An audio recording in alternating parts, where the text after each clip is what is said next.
Top quality और consistent performance के लिए सिर्फ सिल्वर पंप्स। टॉप क्वालिटी और कंसिस्टेंट परफॉर्मेंस के लिए सिर्फ सिल्वर पंप्स, नाम याद रखना।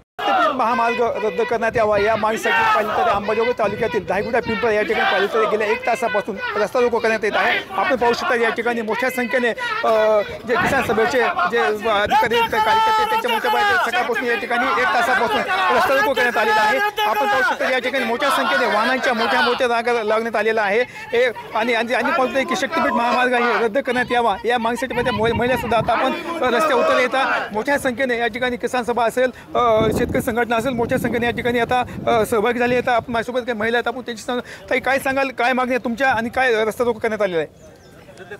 रद्द करा म्हणून शक्तीपीठ महामार्ग रद्द करा, आम्हाला पाहिजे नाही। जरी घ्यायची म्हणली शेती तरी भेटत नाही, आम्हाला हाय ती जगू द्या खाऊ द्या। आणि आम्हाला बदल्याची जमीन भेटत असली तर हरकत नाही गेली तर। ताई काय मागणी आहे, कशासाठी रस्ता रोको करतात? आमचे लेकरं बाळ आम्ही कशाने जगावं, आमचं शेत गेल्यास आम्ही काय करावं, आम्ही काय खावा, कुठं जावा, कशासाठी राहावा, काय करावा। आणि आमचं शेत आज ऊस तोडून आम्ही शेतात विहीर पाडली, बोर पाडलाय। जर गेलं तर आम्ही जगायचं काय? 1500 रुपये द्यायलेत, त्याच्यात लेकराची फी जमवायची का? आम्ही शेताला जायचं का? काय करायचं? आम्ही काय करायचं? त्याच्यामुळे ही रद्द करा, रद्द झाला पाहिजे। दादा काय सांगाल, रस्ता रोको करण्यात आलेला आहे, काय नेमक्या मागण्या आपल्या? या रस्ता रोकोची मुख्य मागणी ही या महाराष्ट्रामधून ज्या 12 जिल्ह्यामधून हा शक्तीपीठ महामार्ग जात आहे, जाण्याचं नियोजन हे सरकार करत आहे। कधी थांबवत आहे, कधी स्थगिती देत आहे, कधी जोमाने कामाला लागत आहे। हा सगळा महामार्गाचं जे नियोजन हे सरकार करत आहे, हे शक्तीपीठ महामार्ग जो पूर्णपणे बेकायदेशीररित्या संपादनाची प्रक्रिया या सरकारने हातामध्ये घेतलेली आहे। कुठल्या कायद्याने हे सरकार ही जमीन संपादित करत आहे हे अद्यापही ह्या संपादित होणाऱ्या शेतकऱ्याला कळवलं जात नाही आहे। संपादनाची प्रक्रिया ज्या पद्धतीनं तुम्ही करतायत ती तुम्ही कळू देत नाही आहेत। दुसरी गोष्ट, अतिशय दुर्दैवीपणे पोलिसी बळाचा वापर करून बेकायदेशीररित्या कायदा हातात घेऊन जमिनीचं सीमांकन करण्याचा प्रयत्न सबंध महाराष्ट्रामध्ये चाललेला आहे। आणि याच्या चीड म्हणून या लोकशाही कल्याणकारी राज्यामध्ये अशा प्रकारे शासनानं पोलिसी बळाचा वापर करून स्वतःच्या बापजादाच्या जमिनीमधले शेतकऱ्यांना हुसकावून देऊन वेळप्रसंगी बळाचा आणि लाठीचार्जचा वापर करून जमिनीचं सीमांकन ज्या पद्धतीनं चाललेलं आहे त्याचा निषेध म्हणून आज या मायमावल्या आणि शेतकरी रस्त्यावरती आलेली आहेत।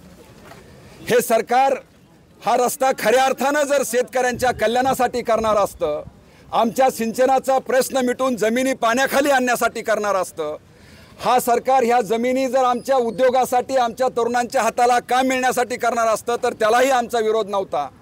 परंतु जो रस्ता ऑलरेडी आहे, जो पहिलाच रस्ता या तिन्ही शक्तीपीठाला जोडणारा रस्ता अस्तित्वात असताना सुद्धा ज्याची गरज नाही असा शक्तीपीठ महामार्ग या शासनाने शेतकऱ्यांच्या माथी मारलेला आहे।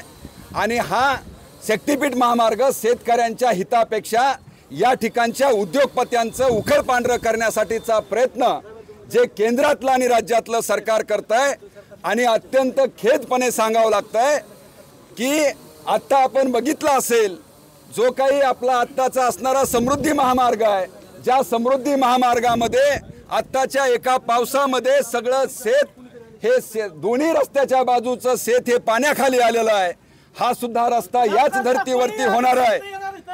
थांबा, हे रस्ता याच पद्धतीनं हा सुद्धा शक्तीपीठ महामार्ग होणार आहे। आणि म्हणून हा शक्तीपीठ महामार्ग होत असताना ज्या पद्धतीची घोषणा मुख्यमंत्री करतायत की शक्तीपीठ महामार्ग हा मराठवाड्यातला दुष्काळ दूर करेल, हा हास्यास्पद सुद्धा गोष्ट मुख्यमंत्री करतायत।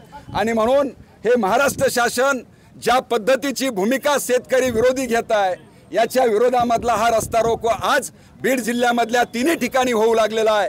बर्दापूरला होतोय, या धायगुडा पिंपळा या ठिकाणी होतोय, परळीच्या त्या आपल्या तळेगाव शिवारामध्ये होतोय।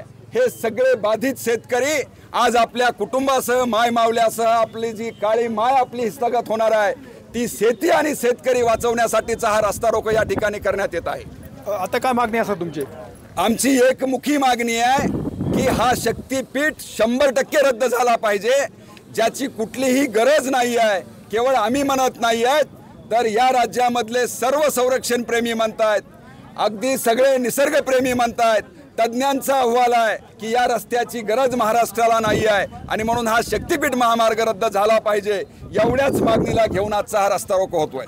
तर पाहिलं ते हे होते की शक्तीपीठ हा संपूर्ण रद्द करण्यात यावा या मागसाठी संपूर्ण शेतकरी रस्ते उतरले. आपण पाहिलं तर सकाळपासून या ठिकाणी रस्ते रोको करण्यात आले. या ठिकाणी कुठे अनुचित प्रकार घडू नये यासाठी मोठा पोलीस बंदोबस्त तैनात करण्यात आलेला आहे. कॅमेरा पर्सन विकास वाघमारेसह मी संभाजी मुंडे, अंबाजोगाई, बीड.